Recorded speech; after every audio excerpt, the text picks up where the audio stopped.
ഒരു സ്വകാര്യ യാത്രാ വാഹനത്തിന് രജിസ്ട്രേഷൻ സമയത്ത് 15 വർഷത്തെ രജിസ്ട്രേഷൻ കാലാവധിയാണ് ലഭിക്കുക.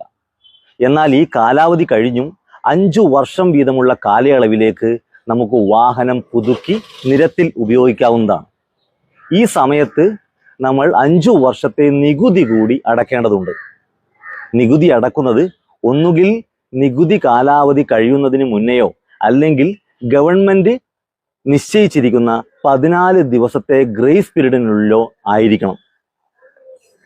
ഓരോ വാഹനത്തിനും വ്യത്യസ്ത നിരക്കിലാണ് നികുതി നിശ്ചയിച്ചിരിക്കുന്നത്. ഇതിൽ മോട്ടോർ സൈക്കിൾ വാഹനത്തിന് 1350 രൂപയാണ് 5 വർഷത്തെ നികുതിയായി നിശ്ചയിച്ചിരിക്കുന്നത്. 3 വീലർ വെഹിക്കിൾ 1350 രൂപ 5 വർഷത്തെ നികുതിയായി അടയ്ക്കേണ്ടതുണ്ട്. എന്നാൽ മോട്ടോർ കാറുകൾക്ക് 3 തരത്തിലായി നികുതി നിശ്ചയിച്ചിരിക്കുന്നു.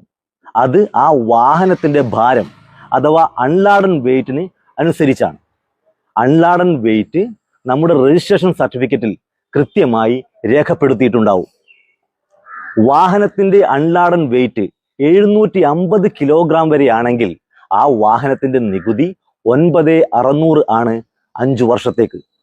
എന്നാൽ വാഹനത്തിന്റെ ഭാരം 750-നും 1500-നും ഇടയിലാണെങ്കിൽ ആ വാഹനത്തിന്റെ നികുതി 5 വർഷത്തേക്ക് 12900 വാഹനത്തിന്റെ ഭാരം 1500 കിലോഗ്രാമിലും കൂടുതലാണെങ്കിൽ 5 വർഷത്തെ നികുതി 15900 നിശ്ചയിച്ചിരിക്കുന്നു.